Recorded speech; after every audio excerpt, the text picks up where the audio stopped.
नमस्कार, शुभ संध्या, जय हिंद, जय भारत। एक बार फिर वैभवी परिचर्चा को लेकर आप सभी के समक्ष उपस्थित। आज फिर हम एक नए विषय के साथ आए हैं और बहुत महत्वपूर्ण विषय के साथ आए हैं, बहुत ज्वलंत विषय के साथ आए हैं और 236वें पायदान पर आप सभी का स्वागत करती हूँ, अभिनंदन करती हूँ। हमारी पूरी टीम सशक्त है नए नए विषयों पर परिचर्चा करने के लिए और आज बात गंभीर है, ज्वलंत है, लेकिन बात करना जरूरी है। जब भी कोई मांग की बात होती है,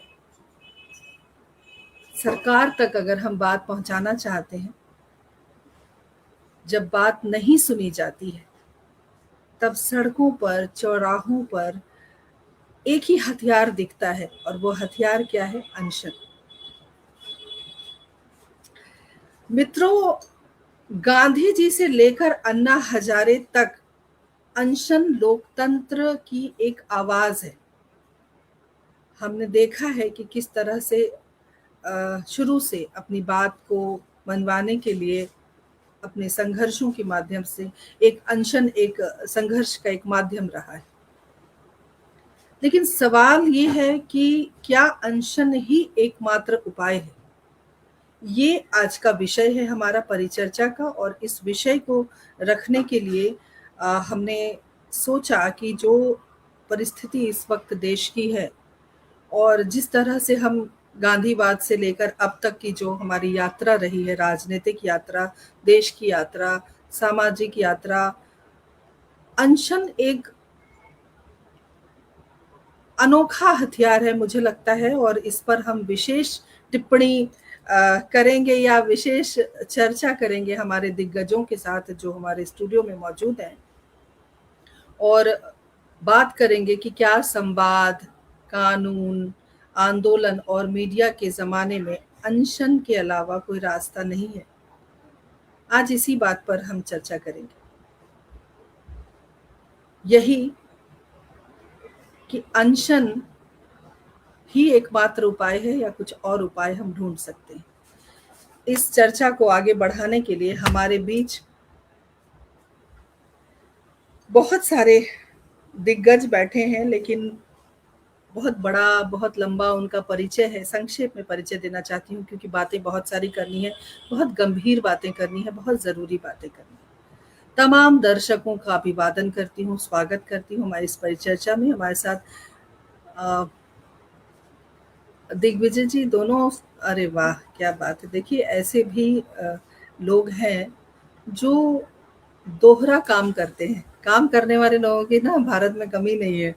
तो हमारे पटल के उस पार भी वक्ता के रूप में जो पटल पे मौजूद है, वो बाहर भी अपनी जो जिम्मेदारी है उसका निर्वहन कर रहे हैं। हमारे साथ एवीएस राव जी हैं जिन्होंने 30 वर्ष स्टील कंपनी में काम किया है और सबसे बेहतरीन अगर उनका परिचय कुछ है तो वो ये है कि उन्होंने भगवत गीता को अलग अलग भाषाओं में अनुवाद किया है।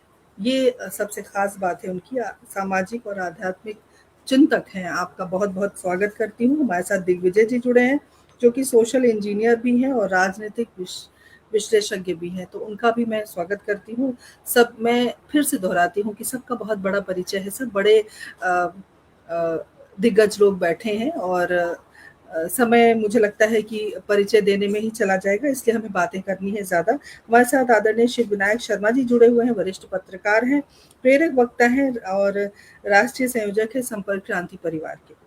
साथ ही महेश अवाना जी हमारे साथ जुड़े हुए हैं, जिला उपाध्यक्ष केशवपुरम भाजपा दिल्ली प्रदेश। और साथ में एक जेनजी की आजकल बड़ी बातें हो रही हैं, तो हमारे साथ वो भी जुड़े हुए हैं क्योंकि ज़रूरी है कि हम हर उम्र के, हर पीढ़ी के लोगों से बातचीत करें और आज इस मंच को हमने इसी तरह से सजाया है। हमारे साथ काव्य वैद जुड़े हुए हैं जो कॉर्पोरेट लॉयर हैं अब अवार्डा ग्रुप में, तो उनका भी हम बहुत बहुत स्वागत अभिनंदन करते हैं। पूरी टीम की ओर से मैं आप सभी का बहुत बहुत अभिनंदन करती हूँ, स्वागत करती हूँ। और इतनी खूबसूरत महफिल हमने सजाई है, लेकिन बहुत महत्वपूर्ण ज्वलंत मुद्दे पर आज चर्चा करने के लिए उपस्थित हुए हैं और हमारे साथ आदरणीय डॉक्टर पुष्पलता तनेजा जी जुड़ गई हैं। बहुत बहुत अभिनंदन, स्वागत। दिलराम भारद्वाज जी हमारे साथ जुड़ गए हैं, स्वागत अभिनंदन करती हूँ। धीरे धीरे और भी हमारे दर्शक जुड़ेंगे इस कार्यक्रम से, क्योंकि ये बहुत लोकप्रिय कार्यक्रम है और बात वही है कि क्या अनशन ही एकमात्र उपाय है, क्योंकि अभी हमने जंतर मंतर पर भी देखा, हमने चर्चा की कि जब भी मांग की बात होती है, और आप एक चीज देखें कि ये हमारी कहीं ना कहीं शिव विनायक जी जरूर इस बात से सहमत होंगे कि जब भी मांग होती है तो हम कोप भवन में जाते हैं, है ना। तो ये हमारी सनातन की परंपरा रही है, अपनी बात मनवाने के लिए हमको करना पड़ता है। लेकिन करना पड़ता है, परिस्थिति से समझौता करना पड़ता है, परिस्थिति से लड़ना पड़ता है।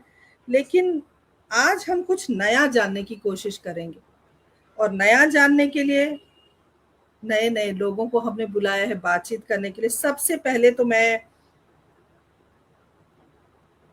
क्योंकि वरिष्ठ हैं हमारे एवीएस राव सर, मैं सबसे पहले आपके पास आना चाहती हूँ और मैं आपसे सीधा यही सवाल पूछना चाहती हूँ, क्योंकि आपने हर वो दौर देखा है जब उठापटक रही है, राजनीतिक उठापटक रही है, या सामाजिक तौर पर, या एक तरह से समझिए प्राकृतिक भी आपदाएं आती हैं, तो कहीं ना कहीं चीजें हैं, उस तरह की परिस्थितियां विपरीत होती हैं और आपने हर वो बसंत देखा है। तो मैं कार्यक्रम आपसे शुरू करूंगी और आज की चर्चा में पुनः आप सभी का अभिनंदन, स्वागत हमारे इस पूरी टीम की ओर से। सर, जिस तरह की परिस्थितियां हैं, मैं आपसे जानना चाहती हूं कि क्या आपके हिसाब से एक यही मात्र उपाय बचा है अनशन, या कुछ और सोचा जा सकता है? और आपने तो बहुत चीजें देखी हैं देश में। स्वागत है सर जी। संक्षेप में अगर कहा जाए तो यह एकमात्र उपाय नहीं है। कई सारे विकल्प मौजूद हैं। याचिकाएं दे सकते हैं, ज्ञापन दे सकते हैं, बातचीत कर सकते हैं, संवाद कर सकते हैं, कई सारी बातें हैं। इन सबको दरकिनार करके सीधे अनशन पे पहुंचना, ये शायद गलत है। अनशन एक उपाय जरूर है, मगर ये पहला उपाय नहीं है, ये अंतिम उपाय होना चाहिए। सब विकल्प जब एग्जॉस्ट हो जाते हैं उसके बाद आप इसका उपाय कर सकते हैं।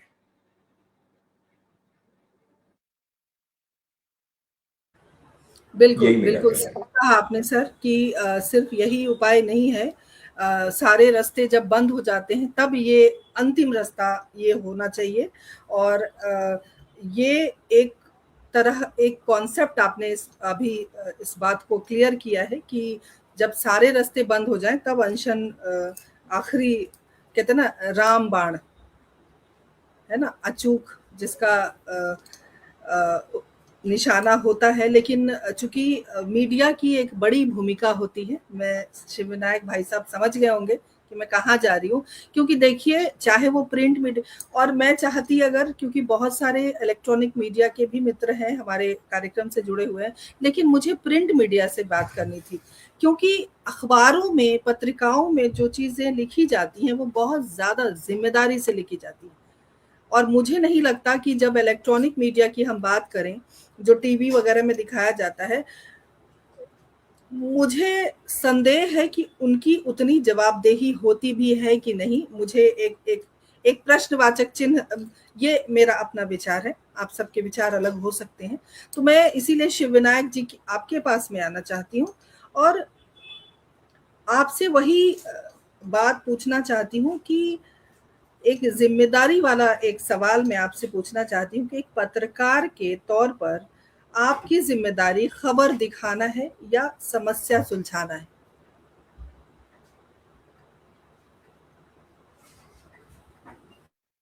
सबसे पहले तो मैं इस मंच पर जितने भी वरिष्ठ गण हैं, विद्वत परिषद के लोग हैं, मैं सबका साधुवाद और सबको प्रणाम करता हूं और आपका विशेषकर अभिनंदन करता हूं कि आपने एक ऐसे विषय को सामने लाया है जिसके ऊपर बात करना आज बहुत जरूरी हो गया है।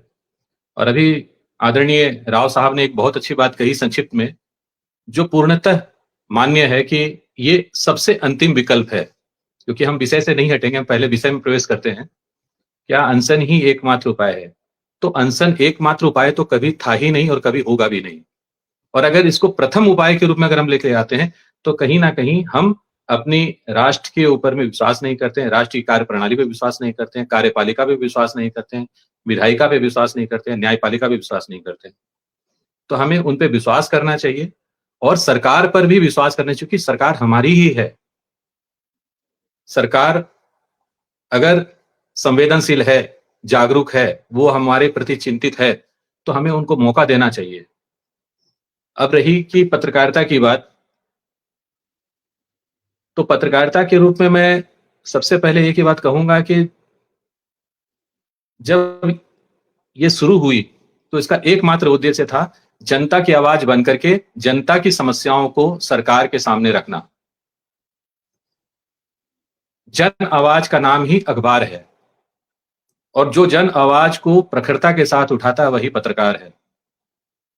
जो निर्भय होता है, निर्भीक होता है और निडरता के साथ में अपनी बातों को, जन समस्याओं को सीधे तरीके से सरकार तक पहुंचाने का, प्रशासन तक पहुंचाने का कार्य करता है, और बहुत संवेदनशील तरीके के साथ में, क्योंकि अगर उसकी छोटी सी भी चूक होगी तो उसका बहुत बड़ा असर होता है। परंतु आज से 25-30 साल पहले की पत्रकारिता और आज की पत्रकारिता में थोड़ा सा तो अंतर आया है, इसको मैं खुद महसूस करता हूं। प्रिंट मीडिया हो चाहे इलेक्ट्रॉनिक मीडिया हो, क्योंकि हम सब कहीं ना कहीं कानून के हाथों से बंधे हुए हैं, क्योंकि हम लोग रजिस्टर्ड लोग हैं। हम लोग यूं ही नहीं है कि सड़क पे माइक उठाए और कलम उठाए और अपने आप को पत्रकार बोला और निकल गए। हमारी जवाबदेही है, हमें सब काम नियम के अनुकूल करना पड़ता है। ऐसा नहीं है कि हम ही सर्वस्व हैं, हमें पीआईबी को भी जवाब देना पड़ता है, हमें विज्ञापन के लिए डीपीआर भी जाना पड़ता है, डीएवीपी भी जाना पड़ता है, सरकार से भी अपनी बातें रखनी होती है, क्योंकि अखबार एक बहुत बड़ा जहाज है या बहुत बड़ा ट्रेन है जिसको ईंधन की भी आवश्यकता होती है, और ईंधन इसको जो देने का काम करती है प्रमुखता के साथ, वो सरकार ही करती है। अब सरकार जब देती है तो वो चाहती है आज के दिन में अधिक से अधिक कि वो मेरी अधिक से अधिक बातों को ध्यान में रखे। पीआईबी की जो न्यूज है आप उसको प्रमुखता के साथ में लेकर के आए, सरकार की जो बातें हैं आप उसके खिलाफ ना जाएं। तो मैं बहुत खुले तौर पर निडर होकर के ये कहना चाहता हूं कि आज चाहे प्रिंट मीडिया हो चाहे इलेक्ट्रॉनिक मीडिया हो, दबाव में काम कर रहे हैं, ये मैं महसूस करता हूं। और मैं खुद चाहूं तो चूंकि प्रकाशक भी हूं तो मैं कह सकता हूं कि हाँ, हमें दबाव में बहुत काम करना पड़ता है। कई बार मन में बहुत सारी पीड़ाएं होती है कि हमें लिखना चाहिए, लेकिन हम कहीं ना कहीं नहीं लिख पाते हैं बहुत खुल करके, जहां हमें खुल करके लिखना चाहिए। तो ये थोड़ी सी पीड़ा मैं महसूस करता हूं। कल की पत्रकारिता और आज की पत्रकारिता में अंतर आया। मुझे एक प्रश्न और आपसे करना है, वो बहुत एक प्रचलन में एक शब्द है, गोदी मीडिया। मैं जानना चाहती हूं कि वास्तविक और यथार्थ में इसका अर्थ क्या होता है? देखिए, ये तो चूंकि मैं गोदी मीडिया तो नहीं बोलूंगा कोई को भी। अगर मैं मोदी जी का मैं ना शुभचिंतक हूं ना मैं अहित करने वाला हूं। मैं गोदी मीडिया मतलब सरकार की जो गोद में बैठ के सरकार नहीं, बाद बाकी ये पूरी तरह से गलत बात है, इसका मैं समर्थन नहीं करता हूं। कोई भी गोदी मीडिया नहीं होती है। मैं आपकी बात करूं तो लोग बोलेंगे कि हाँ आपकी बात करते हैं, मैं दूसरों की बात करूंगा लोग बोलेंगे उसकी बात करते हैं। और मैंने दबी जुबान में एक बात कहा है कि ईंधन चाहिए होता है, क्योंकि अखबार कोई सफेद हाथी है, इसको पालना हर किसी के बस की चीज नहीं होती है। छोटे छोटे अखबार धीरे धीरे मरते जा रहे हैं। छोटे अखबार के ऊपर में ध्यान नहीं दिया जा रहा। जो मिडिल स्तर के अखबार हैं, जो स्मॉल न्यूज़पेपर हैं, हम लोग अपने न्यूज़पेपर एसोसिएशन में इसकी बात भी उठाते हैं, जिनकी 1 लाख की सर्कुलेशन है, 75,000 की सर्कुलेशन है, 50,000 की सर्कुलेशन है, उनके सामने बहुत दयनीय स्थिति है वो। तो गोदी मीडिया तो मैं नहीं मानूंगा कि मैं सारे के सारे लोग हैं, कौन होगा मैं उसकी जिम्मेदारी नहीं लेता। बाद बाकी गोदी मीडिया नाम की कोई चीज नहीं है, ये एक तरह का विपक्ष के द्वारा बोल दिया जाए। अगर अब कांग्रेस की सरकार थी तो बोलेंगे कांग्रेस की मीडिया है, गोदी अगर मोदी जी की सरकार है तो मोदी जी तो खुल के बोलते नहीं, क्योंकि बोलेंगे तो भाई उनके ऊपर में कुछ ना कुछ धाराएं लग जाएगी। तो मोदी जी के बदले वो गोदी मीडिया बोलते हैं कि मोदी मीडिया, गोदी मीडिया। मतलब मोदी जी की जो सरकार में बैठे केंद्र सरकार के जो ये शब्द मठाधीश हैं मैं उनके इशारों पर काम करते हैं। तो ये मेरे हिसाब से तो सही नहीं है। सभी लोग एक जैसे नहीं होते हैं। एक हाथ की हमारी 5 अंगुलियां हैं, 5 अंगुली एक बराबर नहीं है। तो कौन क्या करता है हम इसके बारे में नहीं बोल सकते। बिल्कुल, मुझे ये जानना था, क्योंकि मैं सोशल मीडिया से लगातार बनी रहती हूँ, जुड़ी रहती हूँ, तो मैंने देखा कि ये शब्द का आजकल के समय में बड़ा प्रयोग है। तो अपने पटल के माध्यम से बहुत सारे दर्शक भी हैं जो सोचेंगे कि इस तरह क्या होता है, तो थोड़ा-सा हम अपने वक्ताओं से जानना चाहते थे, और हमारे साथ लेकिन बहुत सारे आज दर्शक मैं जुड़े हुए हैं। एक बात मैं आज इस मंच से जरूर बोलना चाहूंगा कि जी, ज़रूर। भारत के अंदर में अपनी निजी सोच बनानी चाहिए। आज के दिन में मैं भारत के अंदर देखता हूं कि हर कोई या तो किसी न किसी पार्टी का कार्यकर्ता के रूप में अपनी सोच विकसित कर लिया है। तो ऐसा नहीं है। आप अपनी निजी सोच को विकसित करिए और राष्ट्र सर्वोपरि और राष्ट्र सम्मान की भावना के साथ में आप अगर आगे बढ़ेंगे, सही को सही और गलत को गलत बोलिए, चाहे वो किसी भी पार्टी का नेता हो, कोई भी दल हो, कोई व्यक्ति हो, आप उसके हाँ में हाँ मत मिलाइए। भगवान ने आपको विवेक दिया है, बुद्धि दी है, आपको इतना बड़ा ज्ञान दिया है, तो उस ज्ञान का उपयोग करिए। आप सिर्फ अगर आप किसी एक आइडियोलॉजी के हैं, तो आप उस पार्टी को समर्थन कर दी, आप उस आइडियोलॉजी के हैं तो आप उस पार्टी को समर्थन कर दी। ऐसा नहीं, अपना विवेक से काम कीजिए। आप अगर किसी बिल्कुल पार्टी के कार्यकर्ता बन के काम मत कीजिए। बिल्कुल सही कहा आपने अटल जी की याद दिला दी। वो भी ऐसे ही कहते थे कि अगर आप किसी पार्टी से प्रेम करते हैं तो वो देश प्रेम नहीं होता है। नहीं हो देश प्रेम सकता। वो है कि निष्पक्ष होकर आप अपने देश के लिए सोचें। पार्टी से अगर प्रेम करिएगा तो आपको अपने आका की गुलामी करनी पड़ेगी। वो सही बोलेगा तो भी मानना है, वो गलत बोलेगा तब भी उसका पालन करना है। बिल्कुल बिल्कुल। हमारे साथ बहुत सारे दर्शक जुड़े हुए हैं, जरा हम उनका अभिवादन करते हैं। दिग्विजय जी, मैं आपके पास आऊंगी अभी। सुरेंद्र शर्मा जी हमारे साथ जुड़े हुए हैं, जो कि हमारे मुख्य सलाहकार भी हैं और मेरे बड़े भाई साहब हैं। यदि आंदोलन करना देश विरोधी है तो फिर जयप्रकाश नारायण ने बहुत बड़ा आंदोलन किया था। आंदोलन करना देशद्रोही नहीं है, हम उस विषय पर नहीं बात कर रहे हैं। शिवराज खटीक हमारे साथ जुड़े हैं। राजीव अग्रवाल जी हमारे पटल के उपाध्यक्ष हैं, वो हमारे साथ जुड़े हुए हैं। हमारे साथ आकाश मिश्रा जी जुड़े हुए हैं। बहुत बहुत अभिनंदन, स्वागत आप सभी का। हमारे साथ इसी प्रकार बने रहें, जुड़े रहें। दिलराम जी बहुत बहुत अभिनंदन, बहुत स्वागत। और आप इतनी खूबसूरत जगह से जुड़े हुए हैं, आप शिमला से हमारे साथ जुड़े हुए हैं, और मैं चाहूंगी कि आप थोड़ी सी बारिश और थोड़ा मौसम अच्छा करवा दें। दिल्ली में बहुत गर्मी हो रही है, थोड़ा मौसम परिवर्तन होगा तो राजनीति में भी उठापटक थोड़ी कम होगी। तो मैं आपका स्वागत करती हूँ, सभी का स्वागत, अभिनंदन। थोड़ा सा क्योंकि एक ज्वलंत मुद्दा है, थोड़ा सा माहौल हल्का करने की कोशिश कर रही हूँ। दिग्विजय जी, आपका स्वागत करती हूँ। और एक सवाल मैं आपसे जानना चाहती हूँ कि अगर हम तुलनात्मक बात सोचें, जैसे कि अमेरिका या यूरोप में जो आंदोलन होते हैं, जो प्रोटेस्ट होते हैं, वो अनशन तक नहीं पहुंचते। वो अनशन वहां पर आम बात नहीं है। तो भारत में ही सबसे ज्यादा इसका प्रचलन क्यों है? क्या हमारी पीढ़ियां करती आई हैं इस वजह से, या जो हमारी व्यवस्था में कोई कमी है इस वजह से? आपको क्या लगता है? सबको नमस्ते, मेरी आवाज आशा है कि स्पष्ट होगी। सभी को प्रणाम है। और आपने ना बहुत ही एक प्रिय प्रश्न पूछा है कि अमेरिका या यूरोप में ये चीज़ें अनशन तक नहीं पहुंचते हैं। क्योंकि मैं सामान्यतः समाज में घूमता हूँ, देखता हूँ, जब अनेकों देशों की यात्रा करता हूँ तो वहाँ के फैमिली स्ट्रक्चर को भी मैं समझता हूँ, और यह भी देखता हूँ कि वहाँ के लोग अपने देश की राजनीति के बारे में कैसे देखते हैं।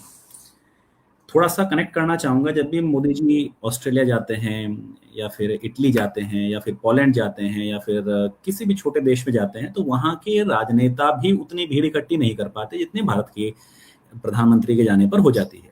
ना कि केवल देश के लोग, बल्कि जो वहाँ के स्थानीय लोग हैं जिनको भाषा भी समझ में नहीं आती, वो भी आ जाते हैं। तो वहाँ के राजनेता कहते हैं कि यदि अपने देश के राजनेताओं का सम्मान करना सीखना है तो भारतीयों से सीखना चाहिए। ठीक है, ये तो एक पॉजिटिव बात है। लेकिन साथ ही साथ अगर आप नीदरलैंड की बात करें तो वहाँ के जो प्राइम मिनिस्टर हैं वो 4 लोगों को लेकर साइकिल से प्राइम मिनिस्टर ऑफिस चले जाते हैं। ठीक, लेकिन भारत का ना अपना एक विशेष स्थान है पूरे विश्व में। भारत अपने आप में एक, हम इसको सब कॉन्टिनेंट कहते हैं। पूरे विश्व में जब हम भारत की बात करते हैं उसको सब कॉन्टिनेंट कहते हैं। अर्थात अपने आप में एक पूरा इकोसिस्टम है भारत। तो जब हम अमेरिका और यूरोप की बात करते हैं, भारत की बात करते हैं, तो भारत में जब हम अनशन की बात करते हैं, मैं बड़ा मतलब इस बात का बिल्कुल ठीक बात है कि अनशन केवल एकमात्र उपाय नहीं है, लेकिन मेरा एक आपसे ये पूछना है कि अनशन ही क्यों? अनशन ही क्यों? अंत में ये अंतिम उपाय अगर है भी तो क्यों? हमने तो कभी नहीं सुना कि यूरोप में या अमेरिका में हुआ। वो इसलिए क्योंकि भारत के जो लोग हैं ना, उनका हृदय बहुत ही करुणा और दया से भरा है। हर साल लोग सड़कों में मर जाते हैं, लेकिन तब भी लोग गलत दिशा में चलना नहीं छोड़ते। वो लोग कच्ची शराब पीने से मर जाते हैं, लेकिन फिर भी कोई दिक्कत नहीं है। लेकिन जब भी भारत में कोई अनशन करता है, अर्थात भूख से कोई मरता है, क्योंकि भारत में अन्न को ये कहा गया है कि भारत में कभी कोई भूखा ना सोए, लेकिन यदि कोई दूसरा व्यक्ति भूखा है मेरी वजह से और वो अपने प्राण त्याग रहा है भूखा रहकर, तो भारत के लोगों की संवेदनाएं वो तत्काल जुड़ जाती हैं। और जहां संवेदनाएं जुड़ती हैं, तो जो उस अनशन का समर्थन नहीं भी कर रहा, वो भी समर्थन करने लगता है। बोले दुनियादारी एक तरफ, लेकिन कम से कम भाई वो भूखा मर रहा है, मैं उस बात का समर्थन नहीं करता। तो अनशन जो है, लोगों को एक ऐसा ब्रह्मास्त्र मिल गया है, क्योंकि भारत के लोग जो हैं वो प्रेम भाव के वशीभूत होकर चलते हैं।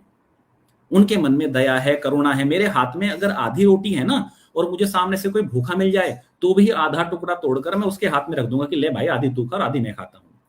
तो इसी कारण से ये चीज ऐसा नहीं है कि हमारे पूर्वजों ने किया या नहीं किया, ये भारत की आत्मा है, ये भारत का प्राण है कि कोई व्यक्ति भूखा ना सोए। जहां पर लोग ऐसा सोचते हैं, वहां पर एक आदमी अनावश्यक रूप से या आवश्यक रूप से, कारण कुछ भी हो, किसी अन्य की वजह से अपने प्राण भूख से त्याग रहा है, तो लोग तुरंत उससे जुड़ जाते हैं और ये बात बहुत तेजी से फैलती है। इसीलिए अगर अमेरिका में कोई अनशन करके प्राण त्याग रहा है, तो मरे तो मरे। वहां पर बालक, मतलब वहां पर जो बच्चे हैं वो अपने पता लगता है कि अच्छा भाई कोई मर गया, तो ठीक है, म्यूनिसिपालिटी के मैनाई को उठा के उसको क्रिमेट कर देगी, या जो भी वहां की व्यवस्था है। तो इसीलिए अगर अमेरिका यूरोप में कोई अनशन करता भी है, तो बोलेगा कि स्टूपिड है यार, क्यों अनशन कर रहा है। लेकिन भारत में यदि कोई अनशन करता है, तो केवल और केवल भारत के जो समाज है, भारत के समाज का जो भाव है दूसरे के प्रति, वह महत्वपूर्ण है। इसीलिए अनशन की उपयोगिता मुझे लगता है केवल भारत में ही है। भारत से बाहर अमेरिका में, यूरोप में जाकर करेंगे या कहीं और मरेंगे, कल का मरता हो मेरी तरफ से आज मर जाए, मेरे को क्या फर्क पड़ रहा है, राइट। उनके विरोध करने के, उनके सत्ता परिवर्तन के अन्य माध्यम हो सकते हैं, ठीक। इसीलिए आज भले ही हम जानते हैं कि जिसने भी अनशन किया, आरोप सिद्ध नहीं हुए, लेकिन आरोप तो हैं, और जो घटनाएं हुई वो भी हमें दिखाई देती हैं कि हाँ, हरकतों से तो लगता है कि आरोप सही हो सकते हैं, लेकिन सिद्ध नहीं हुए, तो इसलिए हम उसको कह नहीं सकते। पर फिर भी वो यदि हमारी वजह से भूखा हुआ, तो लोगों का संवेदनाएं जुड़ गई। भले ही कॉज से, यानी कि नीट का पेपर लीक हुआ या ना हुआ, वो तो मुद्दा गौण हो गया, अनशन प्रमुख हो गया। तो इसीलिए जो आपका प्रश्न है, उसको यदि मैं स्पष्टता से कहूं, तो अनशन की उपयोगिता भारत में केवल इसीलिए है क्योंकि यहाँ भारत के जो लोग हैं, भारत की जो जनता है, भारत के वो प्राण प्रिय लोग हैं। और स्पेसिफिकली सड़क दुर्घटना में कोई मर जाए, किसी को कोई फर्क नहीं पड़ता। कच्ची शराब पीने से कोई मर जाए, किसी को कोई फर्क नहीं पड़ता। बिजली के खंभों पर तार से कोई करंट लगकर मर जाए, तो कोई फर्क नहीं पड़ता, ठीक। हॉस्पिटल्स की नेग्लिजेंस में कोई मर जाए, कोई फर्क नहीं पड़ता। लेकिन भूख से कोई मर गया, तो जैसे आसमान के ऊपर पहाड़ टूट गया। तो इसीलिए ये जो एक भावुकता है, इस कारण से लोग अनशन का उपयोग करते हैं, ताकि भारत के अधिक से अधिक लोगों को वो अपने साथ जोड़ सकें, भावुकता को एक्सप्लॉइट कर सकें। दैट्स द ओनली रीजन कि ये अमेरिका यूरोप में नहीं होता, भारत में ही ये सक्सेसफुल है। तो आपके प्रश्न का उत्तर मेरे पास यही है। जी जी, बहुत बहुत शुक्रिया आपका। सही उत्तर हमारे दर्शकों तक पहुंचना बहुत ज़रूरी है, क्योंकि हमारी जो परिचर्चा है, हम सिर्फ समस्या या नहीं गिनाते, हम कार्यक्रम में समाधान भी देने की कोशिश करते हैं। तो आज भी हम समाधान देने की कोशिश करेंगे। हालांकि बहुत सारी चीज़ें हमारे हाथ में नहीं होती, लेकिन जो विचार हैं वो हमारे मस्तिष्क की उपज है और हमारे विचार लोगों तक जरूर पहुंचने चाहिए। जैसे कि शिव विनायक जी ने कहा कि अपने विचार होने चाहिए, दूसरों के विचार अपने ऊपर मत ला दिए, अपनी सोच को लेकर बढ़िए। महेश जी, मैं आपके पास आना चाहती हूँ। आपसे मुझे सवाल ये पूछना है कि अगर जैसे बीजेपी से आप जुड़े हुए हैं, तो मैं सीधे सीधे आती हूँ, भाजपा से जुड़ाव आपका है, और मैं आपसे जानना चाहती हूँ कि क्या पार्टी ने कोई ऐसा मॉडल तैयार किया है जिससे जनता बिना अनशन किए अपनी बात सीधे सीधे सरकार तक पहुंचा सके, आंदोलन की जरूरत ना पड़े, अनशन की जरूरत ना पड़े? क्या कोई ऐसा उपाय है, कोई मॉडल है? तो हमारे दर्शकों तक आप अपनी बात जरूर पहुंचे, या आने वाले समय में कुछ ऐसा हो सकता है?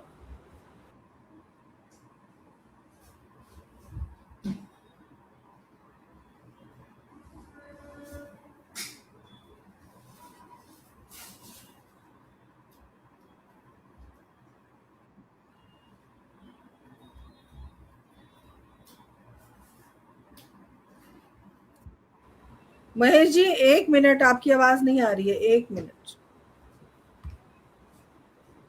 अब बोलिए।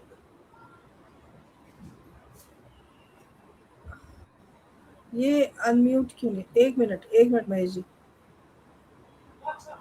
हाँ, अब नमस्कार। बोलिए, बोलिए। आ रही है आवाज हाँ जी, आपको विभा जी? जी जी जी, आ रही है, बोलिए। हाँ, आप सभी को नमस्कार। मैंने अभी सभी को सुना और आपने कहा कि भारतीय जनता पार्टी ने कोई ऐसा मैकेनिज्म तैयार किया है कि सरकार तक अपनी बात कैसे पहुंचाया जाए। आज का जो मुद्दा आपने कहा कि अनशन ही क्या आखिरी विकल्प है। हम चूंकि लोकतांत्रिक व्यवस्था में रहते हैं और लोकतांत्रिक व्यवस्था में विरोध करने का कई तरह के लोग अपना अपनी बात को कह सकते हैं, और सरकार ने इसके लिए कई मैकेनिज्म, आप पत्र व्यवहार कर सकते हैं, आप नमो ऐप पर मोदी जी को डायरेक्ट अपना लिखकर भेज सकते हैं। इसके अलावा ज्ञापन देकर हस्ताक्षर अभियान के तहत अपनी बात को आप सरकार तक पहुंचा सकते हैं। लेकिन चूंकि गांधी जी के अनशन के बाद गांधी जी ने जो परंपरा शुरू करी, उस जमाने में जो व्यवस्थाएं थी उसमें लगता होगा अनशन बहुत एक रेलिवेंट अधिक मतलब हथियार था। लेकिन आज के इस मॉडर्न एज में, आधुनिक युग में, जब सरकार और सोशल मीडिया जो आज लोकतंत्र का चौथा प्रमुख स्तंभ बन चुका है, तो हम सोशल मीडिया के माध्यम से भी व्हाट्सएप, फेसबुक, ट्विटर और इंस्टाग्राम, आज देश का यूथ और सारी पॉलिटिकल पार्टी उसका इस्तेमाल कर रही हैं। उस सोशल मीडिया का भी को भी माध्यम बनाकर हम अपनी बात सरकार तक पहुंचा सकते हैं। और इसके अलावा मोदी जी के अपने ही उनके मोदी जी जितने सोशल मीडिया के प्लेटफॉर्म्स हैं सब पर एक्टिव हैं, और नमो ऐप के नाम से उन्होंने अपना बना भी रखा है। अगर कोई अपनी बात कहना चाहता है तो सरकार तक अब पहुंचने के बहुत से तरीके हैं। लेकिन चूंकि राजनीतिक लोगों को, विरोधी पक्ष को, विरोधी पार्टीज को विरोध करना उनका मकसद नहीं है, सरकार को डिस्टर्ब करना, युवाओं को गुमराह करना, देश की एकता अखंडता को छिन्न भिन्न करना और अपने राजनीतिक स्वार्थ पूर्ति करने के लिए किसी भी हद तक जाना। आपने देखा होगा कि ये इतना बड़ा मूवमेंट 3 दिन से चला। हाउस शुरू होने से पहले, संसद सत्र शुरू होने से पहले लगातार ये मूवमेंट चला। कहीं कोई हिंसक घटना नहीं हुई, कहीं किसी प्रकार का सरकार की तरफ से कोई आक्रामक रूप नहीं अपनाया गया। लेकिन जैसे ही मानसून सत्र की शुरुआत हुई और ये लोग इस मौके की तलाश में थे कि जिस प्रकार वहां युवाओं को दिशा भ्रमित करने का काम किया गया, अभिजीत दीपके वहां पर अनशन कर रहे थे, सोनम जी वहां अपना अनशन कर रहे थे, किसी प्रकार की किसी को कोई समस्या नहीं थी। लेकिन पॉलिटिकल पार्टीज ने अपने अस्तित्व को बचाने के लिए, क्योंकि लोकतंत्र के चुनाव में वो लगातार हारते जा रहे हैं, चुनाव में जब चुनाव जीतते हैं तो वो श्रेय अपने आप को देते हैं, चुनाव हार जाते हैं तो वो महेश जी, ईवीएम के महेश ऊपर। जी, माफी चाहूंगी, लेकिन मेरा सवाल मॉडल तक ही था, और दूसरी पार्टी के बारे में हम बात ना करें तो अच्छा रहेगा। और हाँ, तो बहुत सारे मेरा विभाजी संदेश इसमें कहना है कि सरकार के पास, सरकार और देश की जनता के पास सरकार तक बात पहुंचाने के लिए बहुत मापदंड है, बहुत मानदंड हमने तय किए हैं। जनता से मेरा आग्रह है कि आप सीधा मोदी जी से कनेक्ट होकर अपनी बात को कह सकते हैं। सरकार के पास कई प्लेटफॉर्म है अपनी बात कहने के। तो मेरा व्यक्तिगत ये मानना है कि सरकार बिल्कुल पारदर्शी, बिल्कुल निष्पक्ष तरीके से, और लगातार 13वें साल से शासन में हम लोग बैठे हैं, नरेंद्र मोदी जी के नेतृत्व में हम लगातार विकसित भारत के सपने को पूरा करने का काम हम लोग कर रहे हैं। उसमें मुझे लगता है कि देश के युवाओं को साथ आगे बढ़कर, क्योंकि भारत आज पूरी दुनिया का सबसे युवा देश है। पूरी दुनिया की 60% देश की जो आबादी है, वो 65% देश की आबादी आज युवा है और पूरी दुनिया भारत की ओर देख रही है। आप देखते होंगे कि मोदी जी जब भी विदेशों में जाते हैं, अभी मुझसे पहले जो साथी कह रहे थे कि विदेशों के अंदर तो जो वहां के प्रधानमंत्री या राष्ट्रपति हैं वो इतनी संख्या नहीं जुटा पाते, और हमारे देश के प्रधानमंत्री जब वहां जाते हैं तो वहां कहीं 50,000, कहीं 60,000, कहीं 1 लाख, कहीं 2 लाख तक का कार्यक्रम लोग एकत्र होते हैं और उनकी बात को सुनते हैं। उनमें वहां के विदेशी नागरिक भी होते हैं, जो वहां के स्थानीय नागरिक होते हैं, वो भी हमारी बात को सुनते हैं। तो मुझे ये लगता है कि सरकार ने बहुत कई तंत्र तैयार किए हैं और उसके माध्यम से आपको अपनी बात कहनी चाहिए। अनशन मुझे लगता है लोकतंत्र में अपनी बात कहने का आखिरी हथियार होना चाहिए और उसका सदुपयोग करना चाहिए, ना कि उसका दुरुपयोग। इतनी बात मैं अपनी कहना चाहता हूँ। जी महेश जी, बहुत बहुत धन्यवाद। देखिए बहुत सारे संदेश हम तक पहुंच रहे हैं और वो संदेश आप तक पहुंचाना बहुत जरूरी है। इस कार्यक्रम से जुड़े हुए बहुत सारे कमेंट्स हम तक पहुंच रहे हैं। देखिए संजय जी हमारे साथ जुड़े हुए हैं, उन्होंने लिखा है कि काफी समय से, सालों से संसद सुचारू रूप से नहीं चल पा रहा है, संसदीय कार्य नहीं हो पा रहा है। ये विपक्ष की एक विफलता है और मुझे लगता है कि देश में देखिए मतभेद होते हैं, लेकिन वो एक कहावत थी ना कि मनभेद नहीं होना चाहिए, तो लेकिन यहाँ मतभेद के साथ मनभेद भी है। तो अटल जी की याद आ रही है कि अटल जी ने कैसे कहा था कि देश रहना चाहिए और देश अगर सही दिशा में चलाना चाह रहे हैं या देश को आगे लेके जाना चाह रहे हैं तो यहाँ पक्ष और विपक्ष दोनों को मजबूती से कंधे से कंधा मिलाकर चलना चाहिए। इस तरह की भावनाएं होनी चाहिए। बहुत सारे संदेश हम तक पहुंच रहे हैं। देखिए कृपया हमें स्पष्ट रूप से बताएं कि यह अच्छा है या बुरा है। जी पुष्पलता जी, आपके सवाल तक भी आएंगे और दिग्विजय जी आपके लिए बहुत सारे संदेश आए हैं कि आपने बहुत अच्छा बोला और पुष्पेंद्र दीक्षित हमारे साथ जुड़े हुए हैं। दिग्विजय जी बिल्कुल सही कह रहे हैं। संजय जी ने भी आपके लिए ऐसा ही कुछ लिख के भेजा था और बहुत बढ़िया दिग्विजय भाई साहब। देखिए यही बात है कि हमारे जो दर्शक है ना वो इतने सारी आपकी बातों को इतना ध्यान से सुनते हैं और ध्यान से सुनकर लिखते हैं, तो आप समझिए कि ये एक बेहतरीन प्लेटफॉर्म है जहां पर आप अपनी बात भी रखते हैं और आपकी बात सुनी भी जाती है।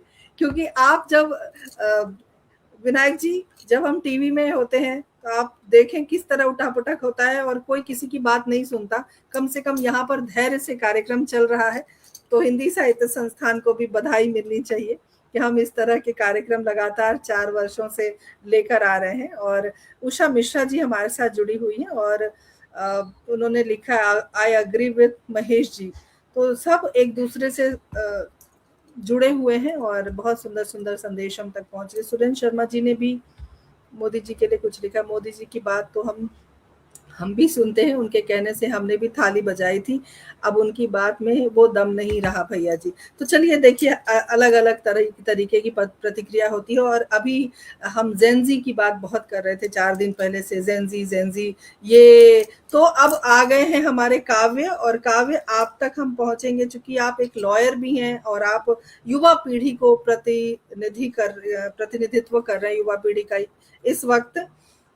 तो एक बात कानूनी दायरे की यदि मैं बात आपसे पूछूं कि सुप्रीम कोर्ट का एक ऑर्डर आया था कि आमरण अनशन जीने के अधिकार का उल्लंघन है ना, तो क्या सरकार को बीच में हस्तक्षेप करना चाहिए और ये अनशन तोड़वाना चाहिए? और अभी जो अनशन हो रहा था, एक बात और मैं आपसे जानना चाहूंगी कि ये जो अनशन अभी चल रहा था वो आमरण अनशन था या भूख हड़ताल थी? क्योंकि दोनों अलग अलग बातें हैं और दोनों बातें स्पष्ट करना बहुत जरूरी है। तो शिव विनायक जी मैं आपसे जानना चाहती हूँ, काव्य मैं आपके पास आती हूँ, ये आमरण अनशन चल रहा था या अनशन? आमरण अनशन एकमात्र का भूख हड़ताल ही है, जिसके आमरण अनशन का उद्देश्य ये नहीं, उसके अंदर में यह है कि जब तक हमारी सांसें हैं, मृत्यु तक हम न जल का ग्रहण करेंगे। वो संकल्प होता है कि हम जल लेंगे कि अन्न लेंगे या जल अन्न दोनों छोड़ देंगे, तो वो संकल्प पर निर्भर करता है। और ठीक है, जब तक मृत्यु ना हो जाए या जब तक उसका समाधान ना हो जाए, उनकी जो मांगे हैं वो पूरी ना हो जाए, तब तक वो उन चीजों को छोड़ कर रखेंगे। तो वो उस ठीक है, व्यक्ति पर काव्य। निर्भर करता है कि आमरण अनशन पे वो सिर्फ जल का त्याग करता है या अन्न का त्याग। लेकिन प्रमुखता देखा जाता है कि आमरण अनशन का मतलब है अन्न का त्याग करना। तो ये ठीक है, एक तरह से ये अंतिम उपाय है। जब हमारे पास में सारे रास्ते बंद हो जाते हैं, तब हम इस उपाय के ऊपर में आते हैं। और निर्भर ये भी देखिए, करता है कि आमरण अनशन करने वाला व्यक्ति कौन है और वो किस उद्देश्य से कर रहा है, उसका उद्देश्य पवित्र है कि नहीं, ये भी बहुत सारे मायने रखे जाते हैं। जी, बहुत बहुत शुक्रिया आपका। काव्य, मैं आपके पास आती हूँ। आपका सवाल तैयार था, मैंने आपको सवाल दे दिया है। लेकिन जो अभी आपने बात कही कि अंतिम उपाय, एक सनातन धर्म में जब हम बजरंग बाण, आपने सुना होगा बजरंग बाण, वो अंतिम उपाय होता है। जब सारे रास्ते बंद हो जाते हैं तब वो पढ़ना होता है, क्योंकि उसमें शपथ दिलानी होती है राम जी को, राम जी की हनुमान जी को। तो वो बार बार आप नहीं कर सकते, तो वही एक अंतिम उपाय वाली बात, ऐसे ही हल्की फुल्की बात मैंने कही। तो काव्य, में आपके पास वही प्रश्न लेकर आ रही हूँ कि सरकार को हस्तक्षेप तत्काल करना चाहिए, कानून की क्या व्यवस्था है, क्या कहेंगे? तो जैसा कि विनायक जी ने शुरू में कहा था कि सरकार हमारी ही है, और ये लोकतंत्र की एक सबसे सरल परिभाषा है, और government of the people, by the people and for the people. अब अगर हम कॉन्स्टिट्यूशन की बात करें तो हमारा जो फंडामेंटल राइट्स हैं उसमें हमारे पास राइट है फ्रीडम ऑफ स्पीच का एंड एक्सप्रेशन का, and freedom to assemble peacefully without arms. तो इसमें इसके तहत करते हैं, ये बहुत बार देखा भी गया है। अब लेकिन अगर हम बात करें अनशन की और हंगर स्ट्राइक, अब ये थोड़े कुछ सालों में एक ट्रेंड हमें देखने को मिला है हंगर स्ट्राइक का, और हंगर स्ट्राइक टिल डेथ। इसमें आर्टिकल 21 एक और हमारा फंडामेंटल राइट है जो कहता है राइट टू लाइफ। अब एक आम आदमी या एक लेमैन का एक इस पे टिप्पणी होगी कि अगर मेरे पास राइट टू लाइफ है, राइट टू डेथ भी होना चाहिए। अब ये सुप्रीम कोर्ट का एक वेल एस्टैब्लिश्ड प्रिंसिपल है कि right to life does not mean right to death. तो हंगर स्ट्राइक टिल डेथ को बहुत बार कोर्ट्स ने और पुलिस ने as an attempt to suicide भी देखा गया है, और इसलिए उन्होंने बहुत बार इंटरवीन करा है उस हंगर स्ट्राइक को रोकने के लिए, बिकॉज अटेम्प्ट टू सुसाइड हमारे पुराने पीनल कोड में भी और नए कानून में भी एक ऑफेंस है। अब अगर हम बात करें कि क्या अनशन ही हमारा एकमात्र उपाय है, तो ये बिल्कुल ये कहना बिल्कुल सही नहीं होगा, बिकॉज बहुत बार हमने हालांकि ही न्यूज़ में हमने अभी देखा है कि ऋषिकेश में जैसे उत्तराखंड सरकार ने ऑर्डर दिया था 3000 पेड़ काटने का, तब वहाँ पे लोगों ने चिपकू मूवमेंट का साधन लिया और सरकार को अपना निर्णय वापस लेना पड़ा। वही सुप्रीम कोर्ट के ही ऑर्डर को स्ट्रे डॉग्स के ऊपर भी लोगों ने प्रोटेस्ट करा, वहां पे भी वो एक सक्सेसफुल प्रोटेस्ट बना। तो अनशन तो कानून, हंगर स्ट्राइक टिल डेथ कानूनी तरीके से तो वैसे ही वैलिड नहीं है, बट ये एक ट्रेंड बनता जा रहा है। तो इसको रोकने के लिए या एक हमारा जो एक आम आदमी की बात जो सरकार तक पहुंचाई जा सके, वहां पे जो हमारे 4 स्तंभ हैं, जुडिशरी, मीडिया, लेजिस्लेचर, एग्जीक्यूटिव, उनकी बहुत बड़ी भूमिका होती है, और इसमें ऑपोजिशन भी, इसमें सेलिब्रिटी भी बहुत एक अहम भूमिका निभाते हैं कि जो एक आम आदमी या जो एक ग्रुप है जो सरकार के किसी पॉलिसी या किसी डिसीजन से आपत्ति जताता है, उसकी बात वो सरकार तक ले जा पाए। जी काव्य, बहुत शुक्रिया आपका। हमारे साथ और भी कमलेश पांडे जी हमारे साथ जुड़ गए हैं, बहुत बहुत अभिनंदन करती हूँ। सभी का बहुत स्वागत है, अभिनंदन है। एक विशेष सूचना आप सबको कार्यक्रम के अंत में मिलेगा, मैं कुछ बताने वाली हूँ आपको। और दर्शक जो भी हैं हमसे जुड़े हुए, वो सब हमारे साथ यूं ही बने रहें। मैं चाहती हूँ इस कार्यक्रम को आप ज़्यादा से ज़्यादा शेयर करें, क्योंकि हम एक महत्वपूर्ण विषय पर चर्चा कर रहे हैं। मैं राव सर के पास आना चाहती हूँ। राव सर, एक चूंकि सामाजिक चिंतक हैं आप, और समाज और जो नैतिक जिम्मेदारी है उससे आप बहुत ज़्यादा जुड़े हुए हैं, तो मैं आपसे जानना चाहती हूँ कि हमने देखा है कि अगर कोई वीआईपी नेता या कोई वीआईपी व्यक्ति या कोई नेता ही समझ लें, अगर वो अनशन पर बैठता है तो उसको बहुत अच्छी ट्रीटमेंट दी जाती है, वीआईपी ट्रीटमेंट दी जाती है। लेकिन एक आम आदमी जब अनशन पर बैठता है, चाहे वो किसान हो, चाहे वो मजदूर हो, चाहे वो छात्र संघ का हो या कोई भी व्यक्ति, आम व्यक्ति, उसे उठाकर लेके जाया जाता है। बहुत सारी चीजें होती हैं। ये दोहरा जो चलन है, ये दोहरापन है, ये समाज के लिए खतरनाक है। आपको क्या लगता है? एक मिनट।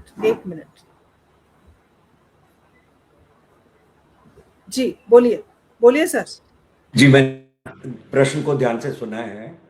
बेसिकली भेदभाव बिल्कुल नहीं होना चाहिए, मगर ये होता रहा है, शायद होता भी रहेगा। मतलब व्यक्ति की स्टेटस के बेस पर ये डिसाइड नहीं होना चाहिए। कौन कर रहा है इससे मतलब कोई सरोकार नहीं होना चाहिए। मुद्दा क्या है, विषय क्या है, उस पर ध्यान देना चाहिए, ना कि व्यक्ति पर। सर, आप इतने छोटे छोटे उत्तर देंगे तो हमको तो आपके लिए बहुत सारे सवाल लाने पड़ेंगे सर। आपके उत्तर बहुत आप छोटे प्रश्न लाइए, मैं जवाब देता रहूंगा। महेश जी, मैं आपसे आग्रह करती हूँ, आप हमें देख नहीं रहे हैं, अगर कुछ तकनीकी गड़बड़ी है तो आप अपने मोबाइल से जुड़ जाएं या लैपटॉप से जुड़ जाएं, क्योंकि आप हमें दिख नहीं पा रहे हैं। कुछ प्रश्न आप तक पहुंचेंगे और बहुत सारे दर्शक जुड़े हुए हैं। मैं सबसे एक ही गुजारिश करती हूँ, इस कार्यक्रम को आप सब बहुत ज़्यादा शेयर करें, क्योंकि हम एक महत्वपूर्ण विषय पर बात कर रहे हैं और महत्वपूर्ण विषय पर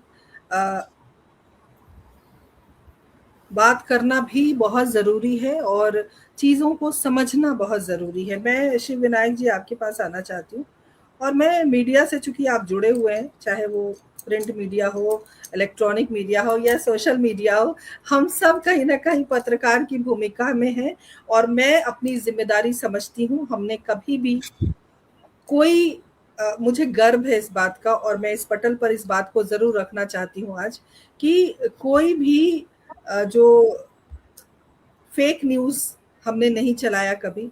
हमने किसी गलत विचार के व्यक्ति को अपने कार्यक्रम का हिस्सा नहीं बनाया। हमने कभी गलत विचार नहीं रखे और हम कभी राष्ट्र विरोधी कार्य नहीं करते। तो हम सोशल मीडिया के माध्यम से एक सच्ची पत्रकारिता करने की कोशिश कर रहे हैं। तो मैं फूली नहीं समा रही हूँ, इसलिए थोड़ा, अब क्या करें, पत्रकार की तो आदत होती है ना अपने आप को महिमा मंडित करने की। तो खैर, शिव विनायक जी, मैं आपके पास आना चाहती हूँ और मैं आपसे एक बात जानना चाहती हूँ कि सोशल मीडिया पर भी अनशन को लेकर बड़ी सारी चीजें चलती हैं। पहले अनशन से खबर बनती थी, अब एक ट्वीट वायरल हो जाता है, एक मैसेज वायरल हो जाता है और सरकार हिल जाती है ना, सरकार हिल जाती है। और अनशन मुझे लगता है कि आज के समय में आउटडेटेड हो गया है, उसका कोई वजूद नहीं है अनशन का।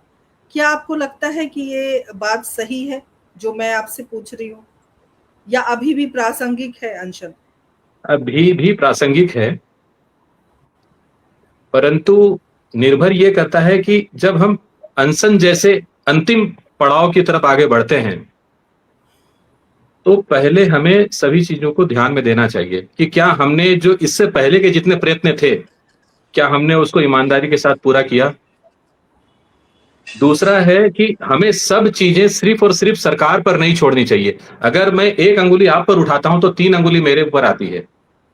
तो जिम्मेदारी के साथ मुझे अपने आप से बात करना चाहिए कि पहले कि मैंने ईमानदारी से अपना वो काम किया कि नहीं किया, और अगर किया है तो फिर मुझे किसी से डरने की आवश्यकता नहीं है। रविंद्रनाथ टैगोर ने कहा था कि एकला चलो, और इस बात में भी कभी डर नहीं होना चाहिए, क्योंकि एक बात आपने राव साहब से भी पूछी थी और राव साहब ने भी बहुत अच्छा जवाब दिया कि एक व्यक्ति में भेदभाव क्यों, वीआईपी और उसमें। तो हमारी पहचान, आपकी पहचान, सबकी अपनी अपनी एक पहचान है, सबकी अपनी अपनी कार्य प्रणाली है, कार्य करने की क्षमता है और कार्य करवाने की क्षमता है। हर कोई लीडर नहीं हो सकता। हर कोई शेर नहीं हो सकता। भगवान ने सबको उनके अनुरूप कार्य दिया है, उनको कार्य करने की अलग अलग क्षमताएं दी है। तो हर व्यक्ति के अंदर में एक अलग गुण है। कोई व्यक्ति बहुत अच्छा विद्वान है, लेकिन वो स्टूडेंट को, बच्चों को पढ़ा नहीं सकता, क्योंकि पढ़ाने की शैली उसके पास में नहीं है। लेकिन विद्वता में कोई कमी नहीं है। मुझे बोलना बहुत अच्छा आता है, लेकिन मैं जब राइटिंग में उसको उसी शब्दों को मैं लिखना आऊंगा तो लिख नहीं सकता। और अगर लिखना आता है तो मैं जब आपको बहुत सुंदर तरीके से एकदम लच्छेदार बातों में मिठास चाशनी घोल करके बताऊं, वो नहीं बताना आ सकता। तो सबको सब कुछ आता है, लेकिन हर कोई हर कार्य नहीं कर सकता। तो नेतृत्व भी हर कोई नहीं कर सकता। तो सबसे पहले तो खुद के अंदर में वो ताकत लेकर के आनी है, अपनी पहचान, अपना वजूद, ताकि सरकार को भी झुकना पड़े। और सरकार तब झुकती है, सरकार संवेदनशील है। मैं नहीं मानता कि सरकार संवेदनशील नहीं है। अगर संवेदनशील नहीं होती आज की सरकार, तो इतनी गंभीरता के साथ सोनम जी के पास में उनकी जान बचाने के लिए नहीं जाते। क्योंकि हर प्रत्येक सरकार, चाहे मैं किसी भी सरकार का नाम नहीं लेता, देश की आजादी के बाद मैंने प्रत्येक सरकार को संवेदनशील माना है, मानता हूं। लेकिन विनायक जी, यही बात दिग्विजय जी ने भी कही थी कि हम लोग बहुत भावुक हैं, किसी को मरते हुए नहीं देख सकते, चाहे वो सरकार हो। एकदम सच्चाई है, क्योंकि भारत में अनशन को दूसरे तरीके से देखा जाता है। भारत में एक पुराना जुड़ाव है अनशन को लेकर के। हमारे यहाँ बहुत, केवल एक ये राजनीतिक इशू नहीं है, एक मुद्दा नहीं है। हम लोग इसको अपने संस्कारों के साथ जोड़ करके चलते हैं। हम लोग सर्वे भवन्तु सुखिनः सर्वे सन्तु निरामया की भावना के साथ चलते हैं। हम लोग वसुधैव कुटुंबकम की भावना के साथ चलते हैं। हम लोग सबको अपना मान करके चलते हैं, सबको अपना परिवार का हिस्सा मान करके चलते हैं। अच्छाई और बुराई हर व्यक्ति के अंदर में होती है, लेकिन सबसे पहले आज जो विषय है कि अनशन ही एकमात्र उपाय, तो मैं फिर बार बार कहूंगा कि अनशन न कभी पहले एकमात्र उपाय था, न आज है। निर्भर यह करता है कि अनशन करने वाला व्यक्ति कौन है, उसका उद्देश्य कितना पवित्र है, और वो किस उद्देश्य के लिए, और क्या उसने सारे उपाय कर लिए उसके बाद में वो कर रहा है। क्योंकि प्रश्नवाचक चिन्ह लगते हैं, तो हमें सबसे पहले जवाब देना होगा कि मैंने अगर अनशन किया है तो क्या मैंने इससे पहले की जो प्रक्रियाएं थी, जो अपनी आवाज पहुंचानी थी, मैंने ईमानदारी से वो आवाज पहुंचाई कि नहीं पहुंचाई। सरकार ने अगर वो बात सुनी और अनसुना कर दिया, सरकार ने अगर सरकार अगर असंवेदनशील हो गई, तब फिर हमारा अंतिम उपाय बनता है कि हम अनशन करें या आत्मदाह करें। परंतु ये लीगल तौर पर मान्यता नहीं है। परंतु दुर्भाग्य इस बात का है भारत के अंदर में कि संवैधानिक ढांचा और संविधान के अंदर में बहुत सारी धाराएं आज भी अंग्रेजों के टाइम की चली आ रही है। बहुत सारे उसमें संशोधन हुए हैं, परंतु आज बहुत सारे संशोधन, कम से कम हजारों संशोधन मेरी नजर में, मुझे लगता है, अभी एक अच्छे विद्वत बैठे हुए हैं यहाँ पे, तो वो भी बताएंगे, क्योंकि लॉ का एक स्पेशलिस्ट है वो, तो वो बताएंगे। बाद बाकी बहुत सारे संशोधन की आवश्यकता है जो होने चाहिए।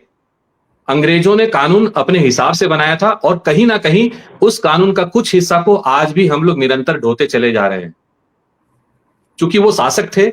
और आज जो भी शासक बनता है उसका फायदा वो उसी तरीके से उठाता है, चाहे केंद्र की सत्ता में कोई भी बैठे, कोई व्यक्ति बैठे, कोई पार्टी बैठे। और मैं बार बार कहूंगा कि अगर आप राष्ट्र के व्यक्ति हैं तो सबसे पहले आप अपनी विचारधारा, अपनी खुद की विचारधारा लेकर के आइए। किसी पार्टी की विचारधारा नहीं। आप किसी गुलाम नहीं है, आप किसी का बंधुआ मजदूर नहीं है, आप किसी पार्टी के कार्यकर्ता नहीं है। और अगर किसी पार्टी के कार्यकर्ता बन के अगर आप काम करते हैं तो फिर आप राष्ट्रवादी नहीं है। क्योंकि किसी भी पार्टी का कार्यकर्ता हो चाहे, वो कभी राष्ट्रवादी नहीं हो सकता, क्योंकि उसकी जो पार्टी की जो आइडियोलॉजी होगी, उसकी पार्टी की जो विचारधारा होगी, उसके पार्टी के नेतृत्व जो कहेगा, वो उसी बात को हाँ में हाँ मिलाएगा। उनकी हाँ सही को भी वो सही बोलेगा और उनकी गलत को भी वो सही बोलेगा।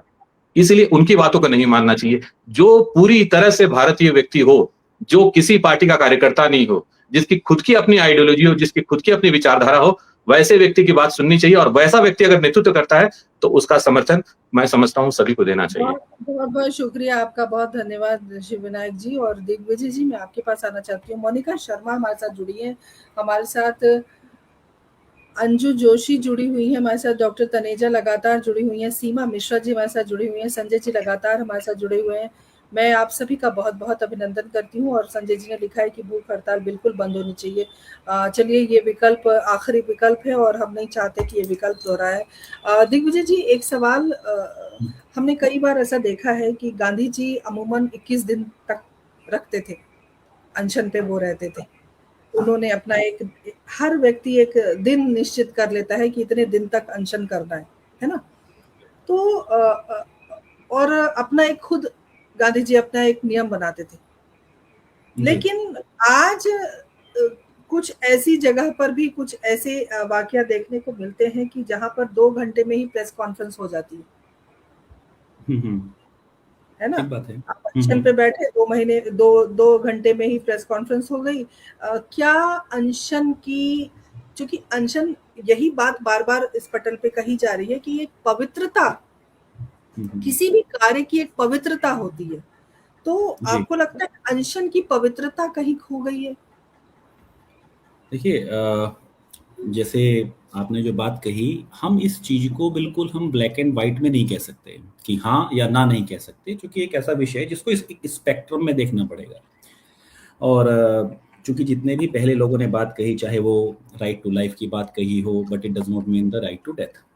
ठीक, अब राइट टू लाइफ की बात तो है, कहीं ना कहीं सुप्रीम कोर्ट के ऊपर भी कई बार प्रश्नवाचक चिन्ह लगे हैं, क्योंकि अल्टीमेटली जो सुप्रीम कोर्ट है वो देश के लिए और देश की जनता के लिए है। जनता सुप्रीम कोर्ट के लिए नहीं है।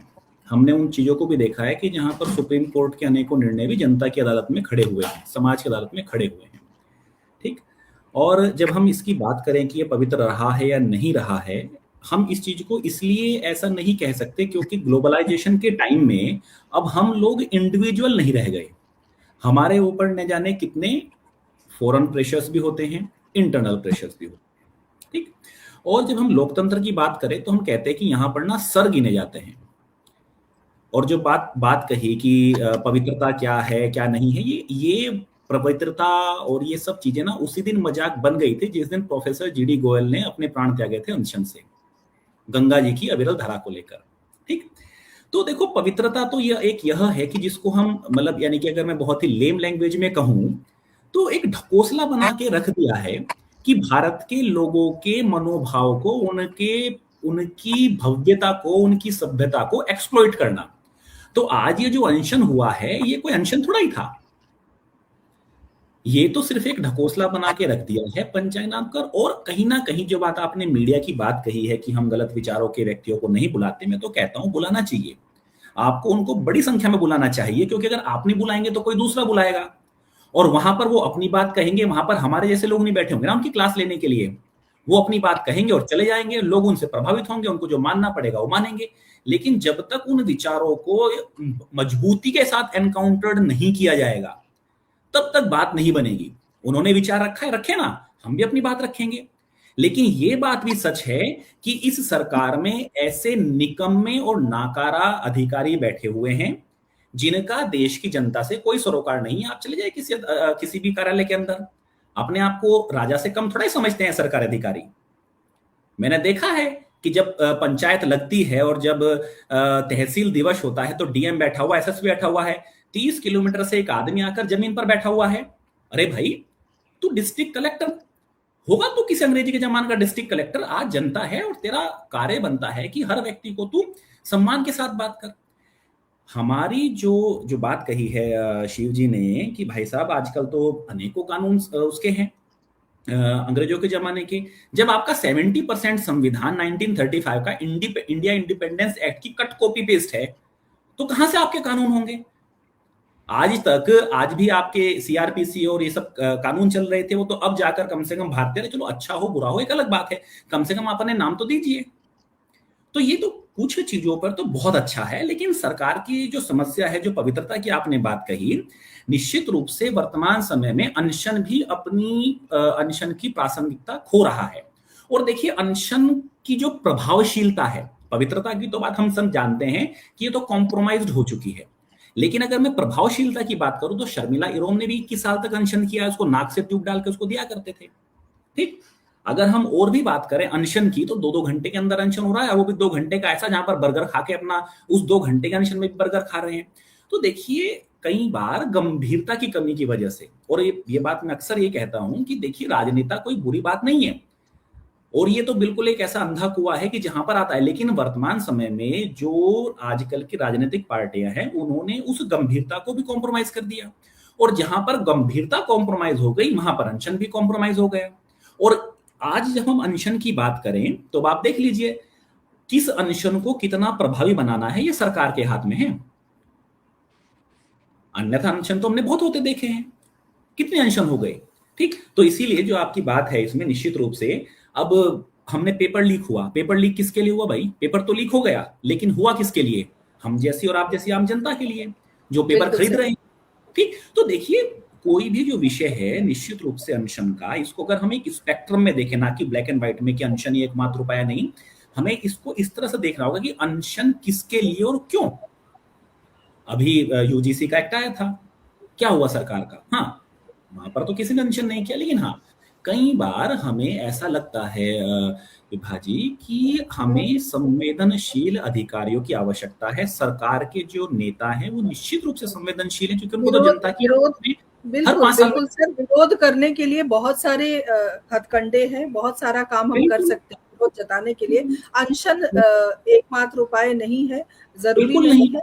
और बिल्कुल बहुत नहीं। बहुत धन्यवाद आपका, क्योंकि हमारे पास अब समय थोड़ा कम रह गया है और हमें जेनजी को भी सुनना है। राव सर, मैं आपके पास आना चाहती हूँ। राव सर, एक बात है मन में कि जो लोग हैं वो अनशन करते हैं, ठीक है, लेकिन जब वो थाने जाते हैं, जब वो कोर्ट जाते हैं, जब वो सारे काम करके थक जाते हैं, तब वो अनशन पर बैठते हैं। तो यहाँ सिस्टम लोगों की कमी है या सिस्टम की कमी है, जिसकी वजह से ये अनशन जैसा जो कार्यक्रम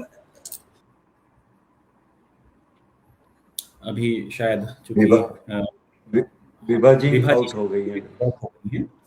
हाँ, वो जल्दी ही उनका जुड़ेंगी कट गया शायद। है। कई बार बारिश की वजह से ये समस्या अक्सर आती है कि नेटवर्क वीक रहता है। हाँ,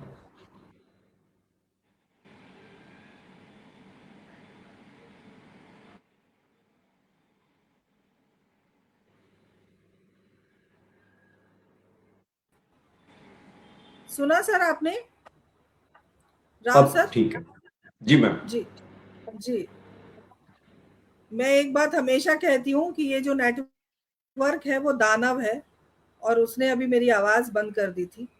दानव उपद्रव करते ही हैं जब हम यज्ञ करते हैं, तो ये नेटवर्क दानव जी का रूप ले लेता है। राव सर, मैं आपसे जानना चाहती हूँ, सिस्टम की वजह से ये सारी चीजें होती हैं, तो दोषी वो व्यक्ति नहीं है जो अनशन करता है, दोषी सिस्टम है। तो सिस्टम को कैसे बदलें, क्या करें, क्या उपाय है आपके पास? देखिए, कोई भी सिस्टम जो है हम ही बनाते हैं, मानव बनाता है। मतलब सिस्टम अपने आप से तो बनता नहीं है। कई लोग जुड़ते हैं, चिंता करते हैं, कोई सिस्टम बनाते हैं और एक फुल प्रूफ सिस्टम भी बना देते हैं। मगर क्या होता है कि या तो मतलब एक पॉइंट ये है कि कोई भी सिस्टम अपने आप में ऐसा नहीं होता कि उसमें कोई इंप्रूवमेंट नहीं किया जा सकता, क्योंकि कहते हैं कि always there is a scope for improvement. और दूसरा ये है कि नुस्ख निकालने वाले वो तैयार बैठे होते हैं हमेशा। क्या है कि आप लाख अच्छा कर लें, जो कमियां ढूंढने वाले होते हैं वो ढूंढते हैं। तो हमें सिस्टम मतलब बार बार इंप्रूव करते रहना चाहिए। उसके लिए कोई भी अगर सुझाव आए तो उसको भी कंसिडर करके हमें सिस्टम को तगड़ा बनाना चाहिए। ये मेरा अपना सोचना है। जी, बिल्कुल सही कहा सर, बहुत बहुत आपका अभिनंदन है। देखिए कितने सारे दर्शक जुड़े हुए हैं, सबके इतने संदेश आ रहे हैं। आप सब कार्यक्रम के बाद भी संदेशों को सुन सकते हैं, संदेशों को मतलब देख सकते हैं कि कितने सारे संदेश आप लोगों के लिए हैं, और सभी बड़े तन्मयता से न सिर्फ सुन रहे हैं बल्कि एक एक बात को कोट कर रहे हैं और एक एक बात हम तक पहुंचाने की कोशिश कर रहे हैं। मैं काव्य आपके पास आना चाहती हूँ। कानून की मदद से यदि 90 दिन में कोई भी समस्या को सुलझाया जा सके तो लोग सड़कों पर नहीं आएंगे, अनशन नहीं करेंगे। ये व्यवस्था सुदृढ़ कैसे होगी, सिस्टम तेज कैसे बनेगा? देखिए, ये तो एक समस्या रही है जुडिशरी के साथ कि जो पेंडेंसी ऑफ द केसेस हमारे जुडिशरी में इतनी ज़्यादा है कि एक स्पीडी रिकवरी मिल पाना तो आज के टाइम में एक तरीके से नामुमकिन ही है। तो यहाँ पे रिफॉर्म्स हमें दोनों तरफ से, जुडिशरी से, लेजिस्लेचर से, जो सरकार है उससे हमें ज़रूरत है। लेकिन 90 दिन में अगर मैं इसका स्पष्ट आंसर दूं तो 90 दिन में तो मुझे नहीं लगता कि कोई भी एक तरीके से केस सॉल्व करा जा सकता है। लेकिन बहुत बार हमने देखा है कि जो सुप्रीम कोर्ट है उसने लोगों के इंटरेस्ट को अपहेल्ड करा है, लोगों की सरकार के कई सारी नीतियों को, सरकार की कई सारे डिसीजन को जो उन्होंने अनकॉन्स्टिट्यूशनल ठहराया गया है सुप्रीम कोर्ट ने, तो वहाँ पे उन्होंने लोगों का समर्थन बिल्कुल दिया है।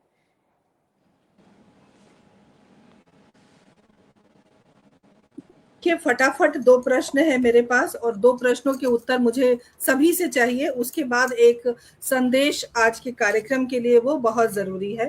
तो 2 प्रश्न है और मैं सबसे पहले ज़ेनज़ी के पास आना चाहती हूँ। काव्य, प्रश्न ये है कि अनशन, छोटा सा प्रश्न है, उसका छोटा उत्तर चाहिए कि अनशन आपके लिए क्या है, ताकत है या मजबूरी है?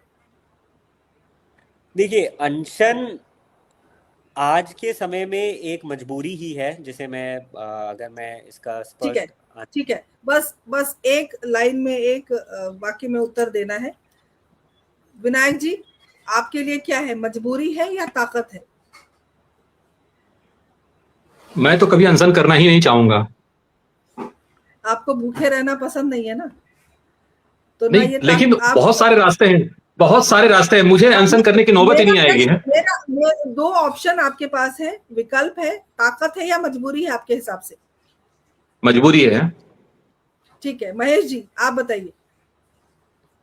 मैं तो पहले से ही आपसे कहता हूं कि अनशन कोई विकल्प नहीं है, तो लेकिन वो मैं मजबूरी है, हेलो, आपके हिसाब से भी मजबूरी है?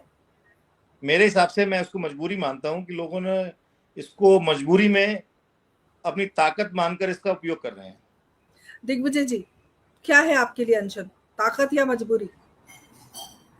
मेरे लिए जो अनशन है वो इनके कहीं बीच में लाई करता है। मेरे लिए अनशन षड्यंत्र पूर्ण मजबूरी है।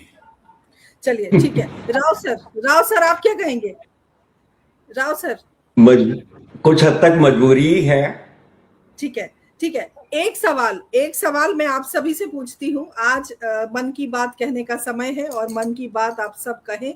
काव्य, अगर आप प्रधानमंत्री होते इस देश के, तो पहला काम क्या करते? आज मन की बात कह दीजिए आप सब। आवाज नहीं आ रही काव्य, 1 मिनट, आपका माइक बंद है। हाँ बोलिए। अगर मैं इस देश का प्रधानमंत्री होता तो मेरी पूरी कोशिश रहती कि मैं लोगों की बात सुनूं, और एक और भी मेरा इस पे एक टिप्पणी ये है कि मैं अकाउंटेबल जरूर हूं, लेकिन हर किसी को अकाउंटेबल भी ना हूं। राव सर, अगर आप प्रधानमंत्री होते तो क्या करते? सबको साथ लेकर चलता। सर, कांटों का ताज है सर पे, सोच समझ के उत्तर दीजिएगा। मैं चाहता तो नहीं, मगर अगर वाला है ना, प्रश्न है सर, तो अगर ही है, तो सबको साथ लेकर चलूंगा, सुनूंगी। ऐसा भी नहीं है कि करूंगा अपने मन की। सर पहला काम क्या करते? सर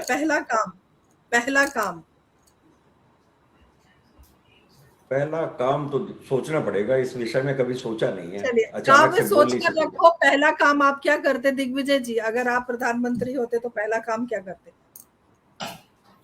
अगर मैं प्रधानमंत्री होता तो सबसे पहला काम ये करता कि मैं अगले 5 साल तक के लिए प्रधानमंत्री कैसे रहूं, उसकी व्यवस्था करता।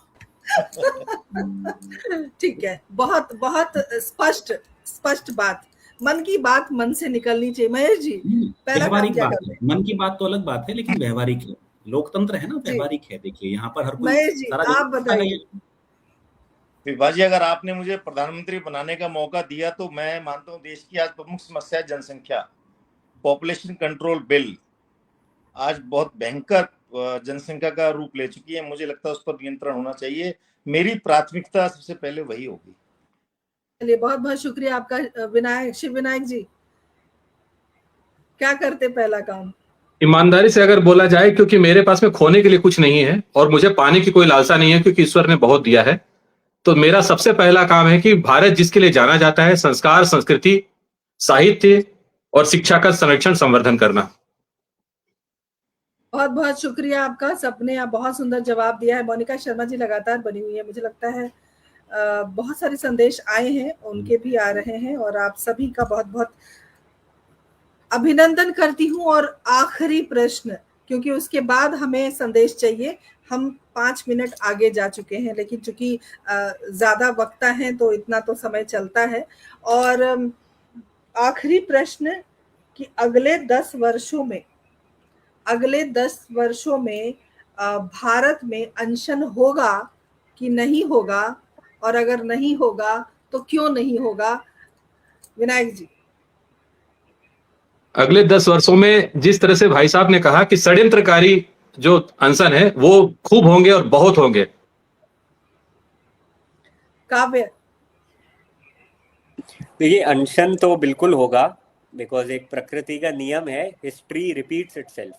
तो हमने एक अनशन बहुत अभी हाल में एक अनशन सक्सेसफुल होते देखा है, तो ये दोबारा चलन चलेगा। राव सर। अनशन होंगे। महेश जी।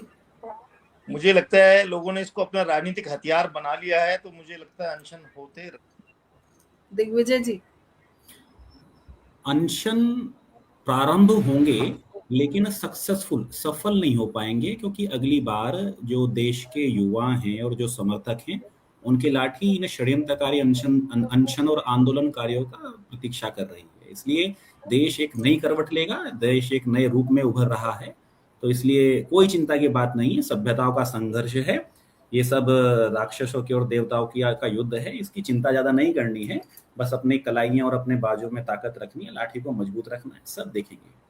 बहुत बहुत शुक्रिया आप सभी का। और अंत में एक संदेश, चूंकि हम एक संदेश जरूर देते हैं, एक तरह का समाधान देने की कोशिश करते हैं, क्योंकि विषय वही हमारा रहा है कि अनशन एक मात्र उपाय है या नहीं है। और इतनी अच्छी चर्चा चली है, सबने अपना अपना 100 नहीं 200% दिया है इस कार्यक्रम को, और 200 से ज्यादा प्रतिशत तो हमारे दर्शकों ने दिया है। मैं सभी का अभिवादन करती हूँ। और राव सर, छोटा सा संदेश इस कार्यक्रम के माध्यम से युवा पीढ़ी के लिए, क्योंकि युवा पीढ़ी को ही ज्यादा मुझे लगता है, क्योंकि सबने कहा है कि भारत युवाओं का देश है, तो मैं चाहती हूं कि युवा पीढ़ी के लिए ही आज हम संदेश दें। राव सर, क्या संदेश है? मैं तो हमेशा एक ही बात कहता हूं, अपने लक्ष्य को ध्यान में रखते हुए आगे बढ़ना चाहिए।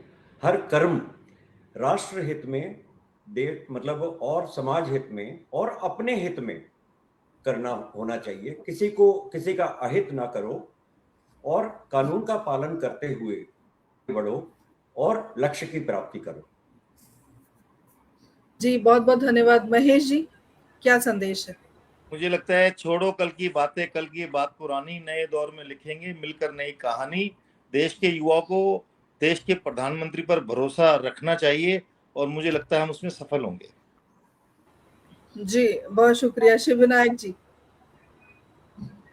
आज की युवा पीढ़ी को मैं एक ही बात कहना चाहूंगा कि आप इस बात का हमेशा ध्यान रखें कि आपके माता पिता को आपके द्वारा किए गए कर्मों की सजा ना मिले, और वो ये ना बोले एक दिन कि इससे अच्छा था कि हम इसको जन्म ना देता, अगर लड़की है तो ना देती।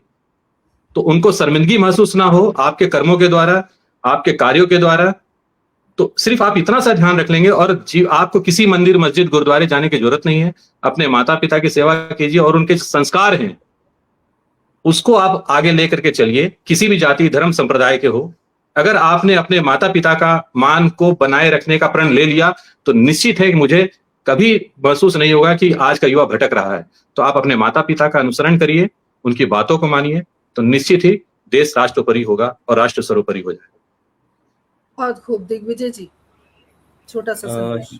यदि मैं सरकार के लिए बात कहूं तो पंडित दीनदयाल उपाध्याय जी के लोकमत परिष्कार की जो पुस्तकें हैं वो भारतीय जनता पार्टी के हर नेता को पढ़नी चाहिए, और जो लोकमत परिष्कार का जो भाव है वो भारतीय जनता पार्टी के नेताओं को पढ़ना चाहिए। और साथ ही साथ जो देश के युवा हैं उनको अपनी परंपरा, अपने देश और अपनी संस्कृति, अपनी भविष्य के प्रति गर्व से परिपूर्ण होकर विवेकपूर्ण रूप से आगे बढ़ना चाहिए। जो सही है सही कहें, जो गलत है उसको गलत कहें, तभी हमारी जो आने वाली पीढ़ियां हैं और जो भविष्य है वो भव्य होगा। जी बहुत बहुत शुक्रिया काव्य। देखिए, जो हमारे 4 पिलर हैं एक डेमोक्रेसी के, हमें उन पे भरोसा रखना चाहिए, और अगर हमारी बात सच है तो हमें न्याय जरूर मिलेगा। आप सभी का बहुत बहुत मैं धन्यवाद देती हूँ कि आप सब ने अपना वक्तव्य बहुत संजीदगी से भी और बहुत स्पष्टीकरण के साथ अपने अपने विचार आपने रखे, और जिस विषय पर आज हमने गंभीर विषय पर चर्चा की है वो विषय भी आज चर्चा के माध्यम से सार्थक है। और हमने जाना कि जो अनशन है वो कोई फैशन नहीं है, अनशन भी एक जिम्मेदारी है, अनशन एक चीख है, सिस्टम को सुनाने का एक तरीका है कि हम अपनी बात वहां तक पहुंचा सके जो सुन नहीं रहा है। भगत सिंह की बात याद आ रही है कि बहरों को सुनाने के लिए धमाके की जरूरत पड़ती है। तो आज सरकार तक अपनी बात अगर पहुंचाना चाहते हैं तो अनशन पे लोग बैठते हैं, लेकिन इसको राजनीतिक हथियार नहीं बनाना चाहिए। ये हमने सीखा अपने वक्ताओं के द्वारा कि कानून ने जो ये विषय है, जो सवाल है, जो एक दायरा बना हुआ है, या मीडिया की हम बात करें जो टीआरपी के द्वारा चीजें बन रही हैं, उठापटक हो रही हैं, चीजें चल रही हैं, और समाज ने इसे एक मजबूरी मान लिया है। कुछ काम नहीं है, कुछ हो नहीं रहा है तो अनशन पे बैठते हैं, है ना। तो बात मनवाने का एक तरीका है अनशन, लेकिन राजनीतिकरण नहीं होना चाहिए। यदि बात जरूरी है, बात गंभीर है, क्योंकि बात उन बच्चों की है जिन बच्चों ने आत्महत्या कर ली, और बहुत दुर्भाग्यपूर्ण है किसी भी देश के। बात वहां से शुरू हुई थी जब नीट का पेपर लीक हुआ था, और उसके बाद इतने बच्चों ने सुसाइड कर लिया, और उनके माँ बाप पर क्या बीत रही होगी, उनके परिजन पर क्या बीत रही होगी, बात ये है। लेकिन जिस तरह से चीजें बदली हैं तो सवाल घूम फिर कर वही आता है कि अनशन ही एकमात्र उपाय है। तो हम ये कह सकते हैं कि अनशन फैशन नहीं है, बार बार यही बात हम दोहराएंगे। अनशन से अगर आप जिम्मेदार होकर सरकार तक अपनी बात पहुंचाना चाहते हैं तो जरूर पहुंचाएं, लेकिन वो सार्थक होनी चाहिए, जिम्मेदारीपूर्ण होनी चाहिए, उसका राजनीतिकरण नहीं होना चाहिए। इसी बात को रखते हुए इस पटल से विदा लेती हूँ। मैं आदरणीय शिव विनायक शर्मा जी, आदरणीय एवीएस राव जी, आदरणीय महेश अवाना जी, आदरणीय दिग्विजय जी और प्रिय काव्य वैद को बहुत बहुत शुभकामनाएं आगे आपके भविष्य के लिए।